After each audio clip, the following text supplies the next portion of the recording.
Welcome back. The news in details. Grand Imam of Al-Azhar met on Monday with Pope Francis in a sign that a 5-year suspension of important Muslim Catholic ties was over. As Sheikh Ahmed al-Tayyib arrived for his audience in the Apostolic Palace, Pope Francis said that the fact that they were meeting at all was significant. The two men spoke privately for 25 minutes in the Pope's private library, bidding each other farewell with an embrace. The Grand Imam of Al-Azhar, Sheikh Ahmed al-Tayyib, met today with Pope Francis I in the Vatican in a historic encounter.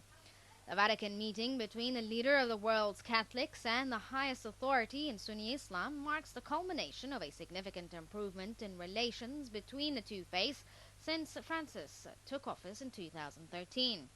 The talks covered efforts by Al-Azhar and the Vatican to promote the culture of dialogue and coexistence. The Grand Imam and the Pope agreed during the meeting to hold an international conference for peace. During the meeting, al-Tayyib stressed on the importance of rejecting all forms of violence and terrorism while activating interfaith dialogue between different people and communities. Al-Tayyib and his delegation then had talks with the Vatican Cardinal in charge of interreligious dialogue, Jean-Louis Tourin. The meeting comes 5 years after the Cairo-based Al-Azhar froze talks with the Vatican to protest comments by then Pope Benedict XVI. The meeting tackled ways of activating joint action between Al-Azhar and the Vatican. In a statement, spokesman Reverend Federico Lombardi said Francis and al-Tayyib discussed the need for authorities and the faithful of the world's great religions to show a common commitment to peace in the world. They also discussed the rejection of violence and extremism and the plight of Christians in the context of conflicts and tensions in the Mideast and their protection. After the audience, al-Tayyib travels to Paris to open a Muslim-Catholic conference on East-West relations. President Abdel Fattah al-Sisi received on Monday the credentials of 10 new ambassadors. The meeting was attended by Foreign Minister Sameh Shukri. Presidential spokesman Ambassador Ala Yusuf said that the president welcomed the new ambassadors and hoped that they will work to boost Egypt's relations with their countries. The new ambassadors include those from Sri Lanka, Malta, Bosnia, Namibia, Lithuania, Azerbaijan, Indonesia, South Africa, Cambodia, and Slovakia. Search operations continued on Monday for the debris of the Egypt airplane that crashed in the Mediterranean Sea en route from Paris to Egypt on Thursday. Minister of Civil Aviation Sharif Fethi said it was still early to identify the cause of the plane crash. In an interview with CNN, Fethi added that search efforts are conducted by the Army, expressing appreciation for their hard work. He said they found so far small parts of the plane debris, masks, and some human remains. Speaker of the House of Representatives Ali Abdel asserted that cooperation between Egypt and France will help in revealing the truth in the plane crash accident. This came during his meeting on Monday with the Association of Egyptian-French Friendship delegation. Abdel praised the Egyptian-French parliamentary relations, adding that this friendship aims at supporting and developing parliamentarian relations in various domains, as well as developing cooperation in political, economic, and the tourism fields.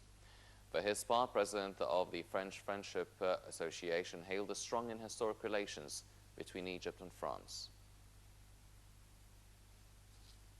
Prime Minister Sharif Ismail asserted that the government exerts its utmost efforts to provide the basic commodities to citizens by reasonable prices in all markets. This came during his meeting on Monday with head of Central Agency for Public Mobilization and Statistics, Major General Abu Bakr Gindi. They reviewed during the meeting the daily reports of following up the products' prices in different markets. The Prime Minister asked Campas to submit daily, monthly, and annual reports for the basic commodities prices in the main markets in Cairo as well as in different government rates. The Premier added that following up the prices will be in coordination with the Ministry of Supply and Internal Trade. And Chief of Staff of the Armed Forces General Mahmoud Higazi is to start an official visit to the United States. Military spokesman Brigadier Mohammed Samir said that Higazi will hold a number of meetings covering a number of issues related to the military cooperation between the two countries.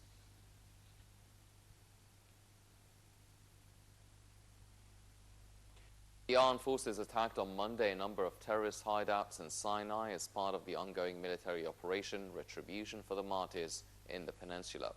Military sources said that the 3rd Field Army carried out the operations in the middle area of the peninsula and in Jabal al-Halal area, killing 13 terrorist elements during exchange of fire.